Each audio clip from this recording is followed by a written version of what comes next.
அதெல்லாம் உள்ள படிச்சு பாருங்க. 297 அறிவிப்பு கொடுக்குறோம். படிச்சு பார்த்துட்டு நீ கேட்க மாட்டேன்.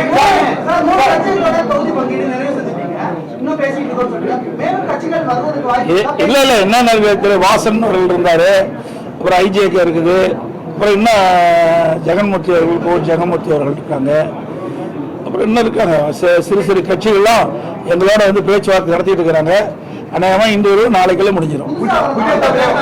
புதுசா வர்றதுக்கு இதுவரை எந்த வாய்ப்பும் வருவதா தெரியல. இல்ல இதுவரைக்கும் பேச்சுவார்த்தை நடத்தணும், ஆனா பேச்சுவார்த்தை இறுதி பெறவில்லை. அப்படி ஒன்றும் கிடையாது. ஒவ்வொருத்தருக்கும் ஒரு அடிப்படை இருக்கின்றது. அந்த அடிப்படையில் அவர்கள் கேட்பதற்கும் நாங்கள் சொல்வதற்கும் சில வேறுபாடு இருக்கனால அப்படி நின்று போச்சு.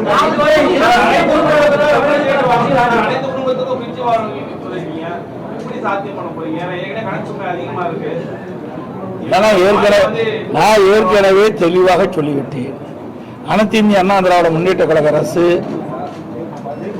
ஆட்சி செய்த பொழுது கொரோனா காலம், ஓராண்டு அரசுக்கு வருவாய் இல்லாமல் இருந்தது. அந்த காலகட்டத்தில் கூட ஒரு சிறப்பான ஆட்சி கொடுத்த அரசாங்கம் அதிமுக அரசு.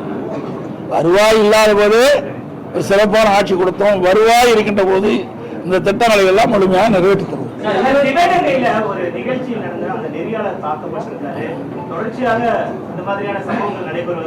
ஆமா ஆமா, அது வந்து இன்றைக்கு இல்ல, இது பல தடவை செய்தியாளர்களை வந்து திராவிட முன்னேற்ற கழகம் தாக்கப்படுவது இயல்பா இருக்குது.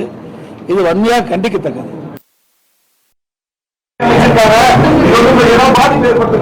எந்த பாதிப்பு ஏற்படுத்த இந்த ஆட்சி இவ்வளவு போராட்டம் நடத்தி இந்த அரசுடைய கவனத்தை கொண்டு வந்தோம். ஆனா அதை தடுத்து நிறுத்த திராணி இல்லாத அரசாங்கமாக திரு ஸ்டாலினுடைய அரசாங்கம் இருக்கு.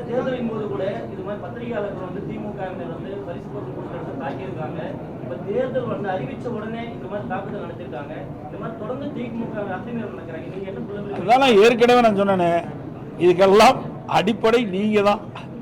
யாரும் தவறா நினைக்க கூடாது. நீங்க வந்து அவர்களை பெரிய எப்படி என்னன்னு சொல்றேன்னா, ஒண்ணுமே இல்லாதவங்கள பெருசு பண்ணி காட்டுறீங்க. அவர்கள் அது வந்து பெரிய ஆயுதமா பயன்படுத்துறாங்க. நம்ம யாரும் ஒன்றும் செய்ய முடியாது, என்ன வேணா செய்யலான்னு. தயவு செய்து அருள் கூர்ந்து பத்திரிகையாளர் ஊடக நண்பர்களும் இனியாவது உங்களை பாதுகாப்பதற்காக அவர்களுக்கு இப்படிப்பட்ட அதாவது சம்மதமே இல்லாத செய்திகள்லாம் வெளியிட்டு அவர்களை உயர்த்தாதே.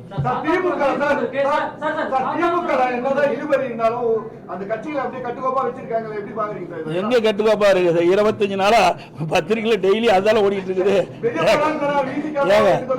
சொல்றதே கேளுங்க. இது கூட்டணி எத்தனை தடவை பத்திரிகை உங்க பத்திரிகை ஊடகத்திலும் பேசிட்டு இருக்கிறீங்க. தயவு செய்து இப்படி அதுதான் சொல்றேன், இப்படி பேசி தான் அவங்களை வளர்த்திட்டு இருக்கிறீங்க. அதாவது உலகத்துக்கே தெரியும், உங்க பத்திரிகை ஊடகம் போட்டுட்டு இருக்கிறீங்க. விசிகா என்னென்ன பேசினாரு, எவ்வளவு மனம் வந்து பேசினாரு. அதே மாதிரி அங்க இருக்கிற கம்யூனிஸ்ட் கட்சிகள் தங்களுக்கு ஏற்கனவே வழங்கப்பட்ட தொகுதியெல்லாம் குறைக்கப்பட்டது மன வேதனை வெளிப்படுத்தினாங்க. அதையெல்லாம் நீங்க தொலைக்காட்சியில தெளிவா காட்டுங்க, பத்திரிகையில போடுங்க. நாங்க அப்படி இல்லை, மன உணர்வுபூர்வமா பேசணும், வந்தோம், அறிவிச்சோம். இப்போ தொகுதி எந்தெந்த தொகுதி எந்தெந்த கட்சிக்குன்னு பேசிட்டு இருக்கிறோம். ஒரு நாள் வெளியே வந்துடும்.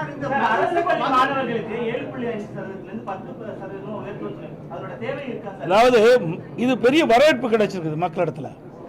இன்றைக்கு அரசு பள்ளியில் படிக்கின்ற மாணவர்கள் பெரும்பாலும் ஏழை குடும்பத்தை சேர்ந்தவர்கள், அதோடு நடுத்தர குடும்பத்தை சேர்ந்தவர்கள். அவருடைய கனவு, அந்த மாணவருடைய கனவு எப்படியாவது மருத்துவர் ஆக வேண்டும் என்று. அந்த அடிப்படையில் தான் இப்பொழுது இதுவரை சுமார் 3000க்கு மேற்பட்ட மாணவர்கள் இந்த 7.5% உள் இடஒதுக்கீட்டில் இடம் கிடைச்சி இன்றைக்கு மருத்துவக் கல்வி கிடைச்சிருக்குது. இது கிராமத்திலிருந்து நகரம் வரை அரசு பள்ளி படிக்கின்ற மாணவர்களுக்கு ஒரு கிடைக்கப்பட்ட மிகப்பெரிய பாக்கியம். ஆக அங்கே வரவேற்பு இருக்கிறதுனால அதை சற்று 2.5% உயர்த்தி இருக்கிறோம். அதெல்லாம் நீ படிச்சு பாருங்க, நல்லா இருக்கான்னு. அதை தான் நான் நீ அதுக்கு தானே தேர்தல் அறிக்கை கொடுத்துருக்குறோம். எல்லாமே சொல்லிட்டு அதில் அர்த்தமே இல்லாத போயிட்டு.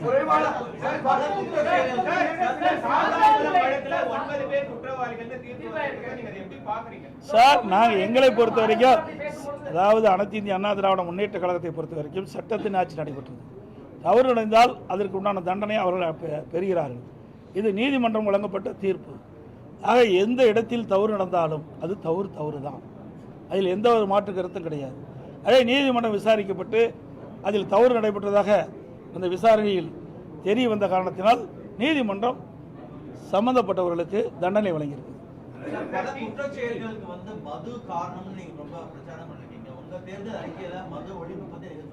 மது அதான் நான் ஏற்கனவே சொல்கிறேன். அதிமுக கடந்த காலத்தில் வரைக்கும் அந்த மது கடைகளை படிப்படியாக குறைக்க நாங்கள் இந்த தேர்தல் அறிக்கையில் கூட இருக்குது. நாங்கள் சொல்லிட்டு இருக்கிறோம், படிப்படியாக தான் குறைக்க முடியும்.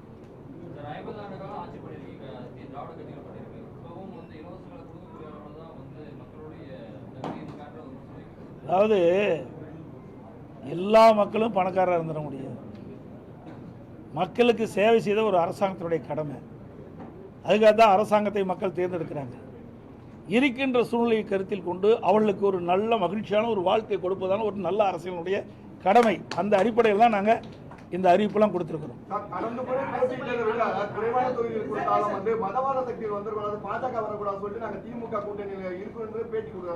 திமுகவே பாரதிய ஜனதா கூட்டணி இருந்தா அதுக்கு என்ன சொல்றீங்க? திமுகவே பாரதிய ஜனதா கூட்டணி இருந்தா இல்லையா? இதே விடுதலை சிறுத்தை பாரதிய ஜனதா கட்சியோட கூட்டணி இருந்தாங்களா இல்லையா? எல்லா அரசியல் காழ்ப்புணர்ச்சியின் காரணமாக பேசுவது.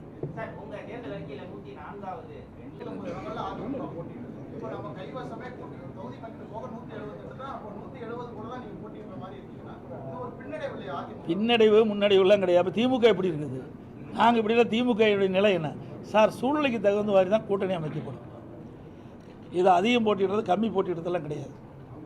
இன்றைக்கு திமுக தலைமையில் ஒரு கூட்டணி அமைச்சிருக்காங்க. எத்தனை கட்சி இருக்குது?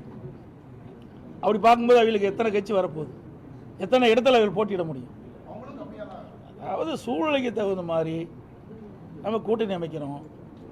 அந்தந்த கட்சிக்கு நிலை கருதி அவர்களுக்கு சட்டமன்ற இடங்கள் வழங்கப்படுகிறது, தொகுதி பங்கில் வழங்கப்படுகிறது.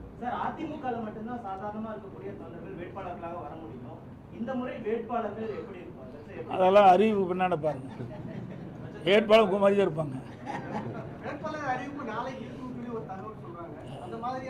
அதாவது அதான் நாங்கள் வேகமாக சென்று கொண்டிருக்கின்றோம். பார்த்தீங்க, நேற்று அறிவிச்சு கொடுத்தோம், இன்னைக்கு தேர்தல் அறிக்கை வெளியிட்டுட்டோம், நாங்கள் பிரச்சாரத்தையும் தொடங்கிட்டோம்.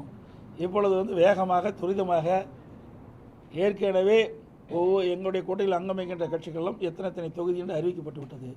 அந்த தொகுதியினுடைய விவரங்கள் இப்பொழுது பேச்சுவார்த்தை நடந்து கொண்டிருக்கின்றது. இதை முடிவு செய்தவுடன் உடனடியாக எங்களுடைய கூட்டணியில்